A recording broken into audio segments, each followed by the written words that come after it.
O que é ser um worker moderno?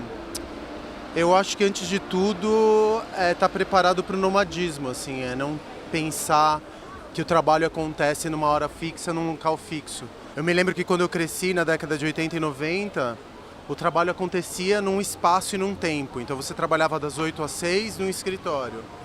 Hoje em dia, por exemplo, eu não tenho mais escritório, eu tenho uma mochila e ela cria uma espécie de uma fluidez, onde eu vou trabalhando, onde eu consigo, eu me divirto enquanto eu estou trabalhando, eu trabalho enquanto eu me divirto.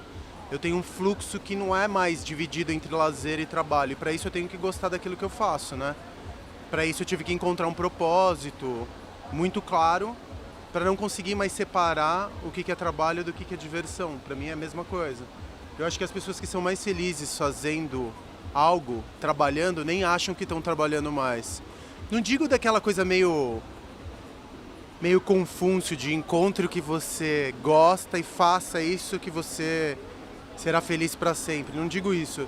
Digo que você tem que ter um pouco de orgulho daquilo que você faz, de você se aplicar e encontrar uma maneira de se exprimir pelo seu trampo, de não pensar só em lucro, de não pensar só na grana, mas pensar em outras coisas que você está deixando para a tua comunidade.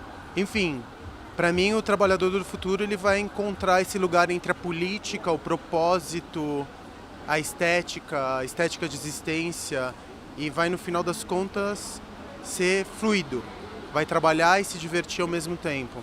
Então, as dicas que eu dou para quem gostaria de empreender é, primeiro, pensar por que está empreendendo, porque 90% das pessoas acredita que empreender vai lhes trazer ou mais dinheiro, ou mais tempo, ou mais liberdade. Essas são as razões mais erradas que eu conheço para você empreender. Uma, porque as chances de dar errado são muito grandes, especialmente aqui no Brasil, que é muito difícil empreender. É um dos países mais inóspitos ao empreendedorismo no mundo. E duas, porque se você está empreendendo para ter dinheiro e tempo, é mais fácil você ter um emprego. Porque eu me lembro que quando eu era empregado, eu fui empregado de uma corporação até os 30 anos, eu tinha 13º, 30 dias de férias, final de semana, coisas que desapareceram depois que eu virei empreendedor. E grana, eu acho que eu tenho mais grana, eu tinha mais grana aos 30 anos do que eu tenho hoje, mas eu sou muito mais feliz. Nem se compara o grau de satisfação que eu tenho hoje do que quando eu era soldado corporativo. Tem que encontrar um propósito e encontrar um problema muito, muito claros, assim. Saber por que você está fazendo um determinado produto ou serviço, que tipo de ideia que você está cristalizando naquilo que você está fazendo.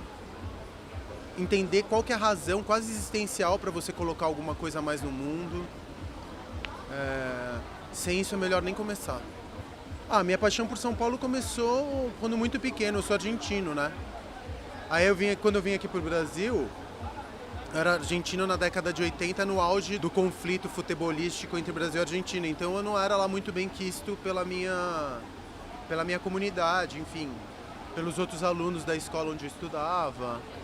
Eu também não conseguia me ver como brasileiro, porque eu também nunca gostei muito de samba, futebol, essas peças de identidade que te fazem brasileiro. E como eu era paulistano do centro, eu morava ali na Santa Cecília, quase na Barra Funda, o centro sempre foi meu território, meu rolê.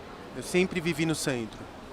Então eu sou muito territorialista, assim. Quando eu comecei a tentar me identificar, encontrar quais eram as características que falavam sobre mim e que me criavam um senso de pertencimento, eu não pensava no Brasil, eu pensava em São Paulo. E eu não pensava em São Paulo, eu pensava no centro da cidade. Então foi o centro que, no final das contas, através do centro que eu construí todas as minhas memórias afetivas. Foi olhando para o centro que eu entendi a minha relação, por exemplo, com os dependentes químicos, a relação com a invisibilidade. E foi ali que eu encontrei um propósito, porque a nossa cidade é uma cidade muito carente de identidade. Ela está se mudando, essa identidade está se redimensionando agora.